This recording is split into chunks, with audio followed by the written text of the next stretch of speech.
on Divorce Court today.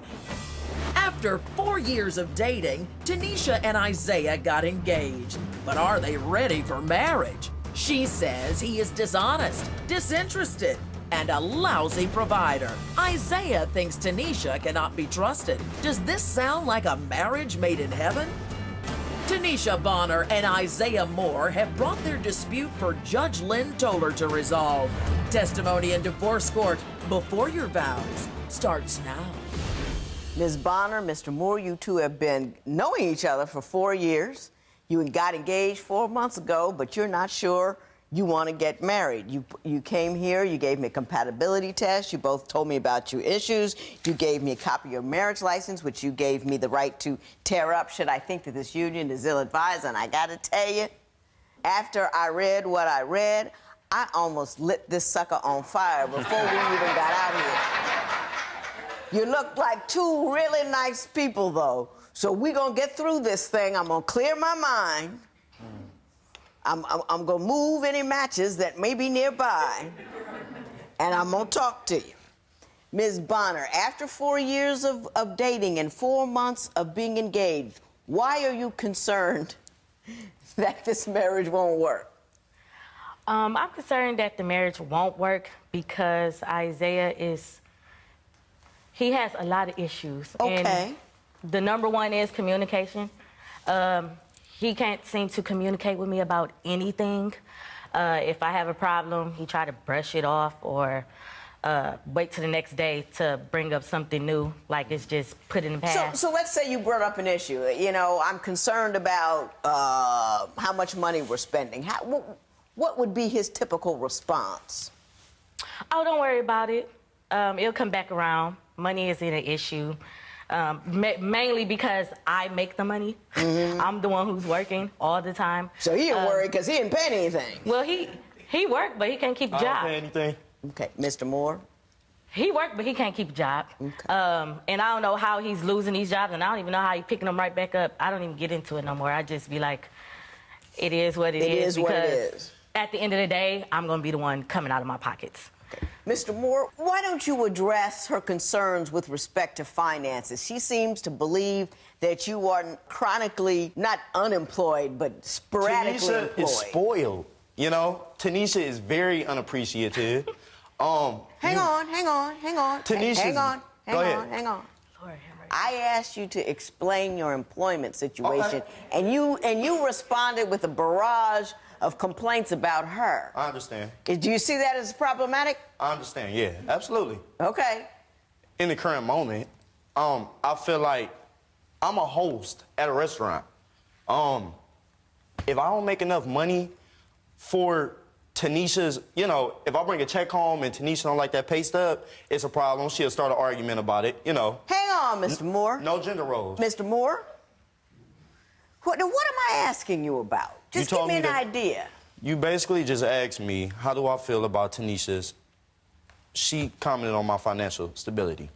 You just told me to explain it. I want to know, are you sporadically employed? Are you consistently employed? No. Are you consistently unemployed?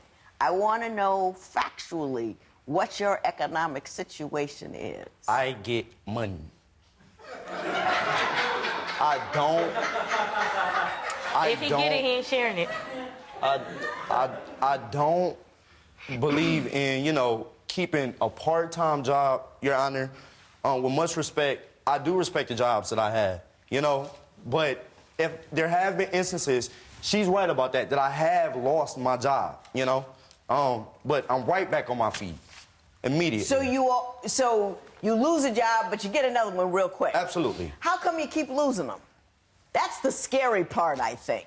I that you understand. keep losing jobs. Why do you think that's happening? You know, I like to determine my own income. You know, I like to determine my own income. If I'm not making enough, I can't be okay with $600 every 2 weeks consistently for 6 and 7 and 8 months at a time. I'm always trying to build myself up, you know? So your response to wanting to be in charge of your income is to quit a job? No, that's not what I'm saying. My whole thing is basically expanding out, going in a different direction. If I start off working here, I'm gonna go somewhere better. If I start off working here, I'm gonna try something else. So you're saying you're increasingly getting better and better and better jobs. Absolutely, and she's complaining about it. Is that true? No, think about it. Is that true? Is what he's making now more than he made 2 years ago? Absolutely not. Absolutely not. She didn't tell you about, her personal situation, as far as her singing and, her music career that she's got going on. You got a music career? I don't have a music career, but I do music on my Spare time. On my spare time. I work 2 jobs. I model, I sing. Yes, I do. I mean, I want more out of life just like him, but I handle responsibilities like I'm supposed to. I do not quit jobs if I don't have a backup one. That's number 1. Mm-hmm. Okay. And when it comes down to being in a relationship, I know how to deal with financial problems, and I know how to deal with personal problems, and I know how to deal with love, because that's what I stepped up to. I took that in. I said, I'm going to be in a relationship with you, and I'm going to deal with the responsibilities that we have. So I don't quit jobs I got you. Just because I want more. Mr. Moore, I'm going to go back to you for a second about the communication issue. She says when she brings up an issue that you avoid it. What is your take on that? All she's doing is basically flipping everything that she does on me right now. That's all she's doing. You tell me what you think your communication problem is. Is it her? Yes. And how is she... Sending me short text messages. In the morning, good morning, baby. LOL. Yeah, but do you ever, guys you ever speak personally to one another? Yeah, we speak personally. Because you're talking about text and phone calls. I mean, that's number 1. Because that's all I get. We're 2 busy people, I don't get face-to-face anymore. I'm 23 years old. She's 25. I feel like she takes advantage of that. Okay. Let's talk about that. Next, how does a picture of Tanisha and a stripper pole affect their relationship? Are your in-laws all up in your business and destroying your marriage? Call toll-free at 1-877-311-2222 or visit our website at divorcecourt.com. Become a fan at facebook.com/divorcecourt. Real problems, real solutions. Divorce Court continues. I did see that you are 2 years younger than her, and you believe that she takes advantage of that. In what way? We can talk about trust. Social media. I'll give you an example. Tanisha hides her phone from me. Tanisha used to get messages. I used to be able to answer her phone in the beginning. The trust level went from here all the way down here. Tell me how the trust level disintegrated over time. I bet you ain't know that I had this. Well, I want to know what this is. If you could bring it over. Oh, my God. Now, tell me what this is, Mr. Moore. Yeah, what is that? Oh, I know what it is. Okay, she's on the pole. Is that her? That's Tanisha. That's me. I just happen to be, on a social network and the internet, and it came popping up through my news feed, Ms. Bonner, tell me about the poll. Oh, I absolutely can. I do parties. I support a lot of Cleveland artists. So if they need me to promote their party or want me to show up and show them some support, I do. I show up, and it's not like she's working. I show up, and she's just kind of standing by it. Yeah, I show up. But as you can see, take a good look at the picture. There's nobody else in the picture with me. Let's talk about social media with all these hundreds of pictures of him and other girls kissing on each other's cheeks, and he's standing behind them, holding them by the waist. I'm never in a picture with another man unless it's him. So if I'm at a club standing by a pole, it's strictly for modeling. It's strictly business. It's strictly promoting.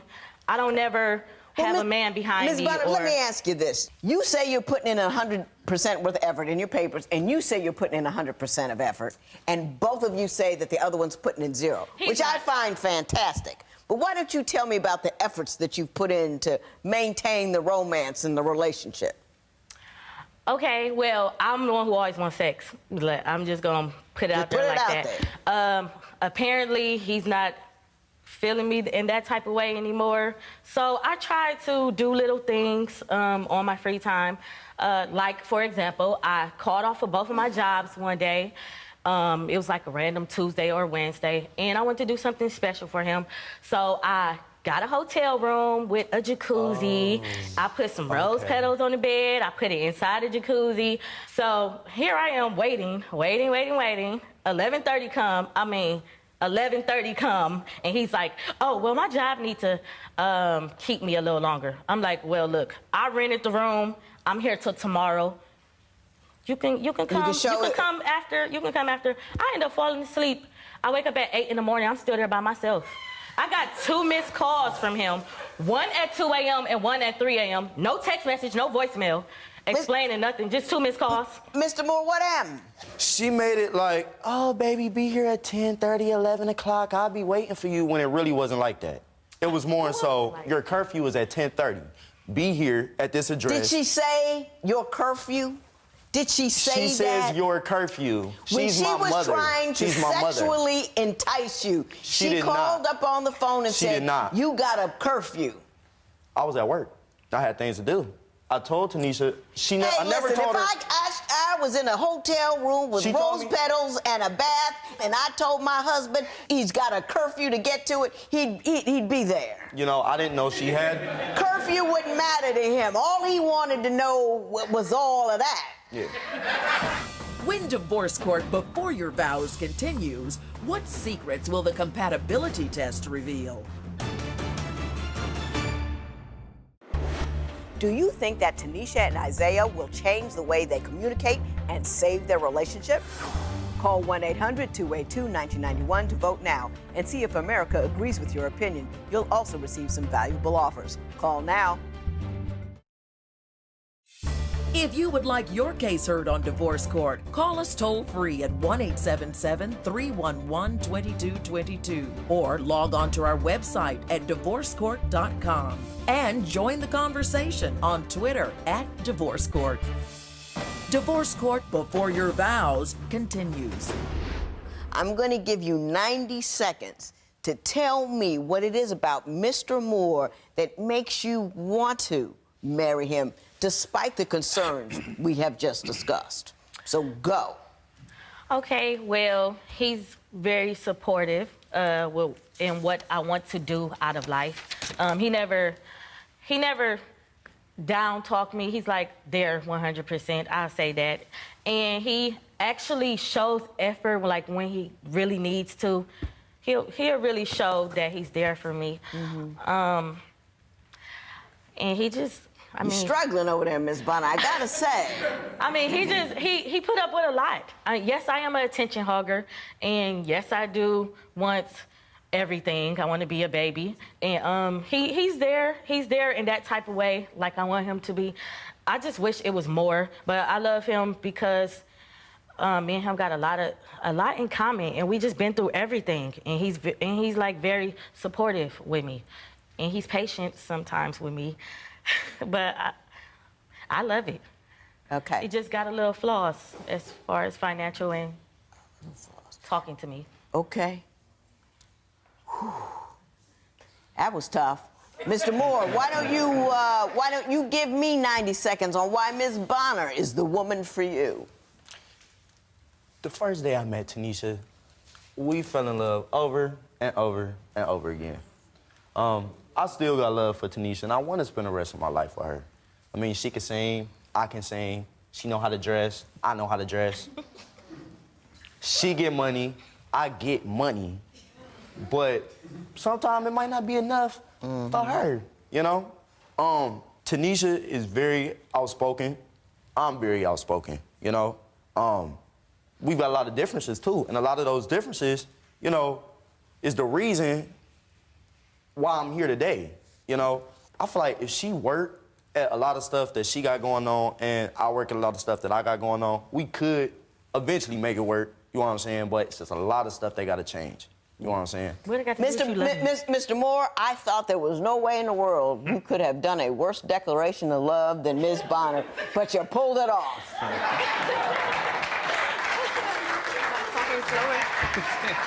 So I read your compatibility report, which was just frightening.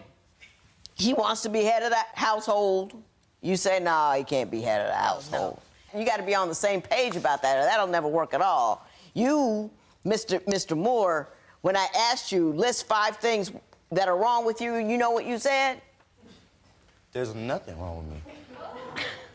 My indecisiveness. Yes, your indecisiveness, which, you know, I could list 5 things wrong with you, and I just met you. So I'm a little concerned about your self-awareness. And you over there. Ain't nothing wrong with me. I'm glitter and gold, and if he can't accept that, then I don't know what to tell him. You don't know what's wrong with yourself? To me, it's nothing wrong with me. I'm absolutely fine with myself. All righty then. Judge Lynn Toller's ruling next. Divorce Court. Judge Lynn Toller's ruling right now. I talk too much. I worry too much. I can't cook. I'm very quick to make decisions about things that I should take more time with. I don't drive well. You know, there's a whole lot wrong with me, and I know them. My husband married me, and he accepts them. But if I know that I talk too much, if I know that I finish my husband's sentences for him because I don't think he speaks quickly enough, all of these things I know about myself. He's accepted them, but I don't just run over him with it. I work on it. We stay married because I am self-aware. I am aware of what's wrong with me, and I don't say I am perfect, just accept it. That's why why you're not getting along with him.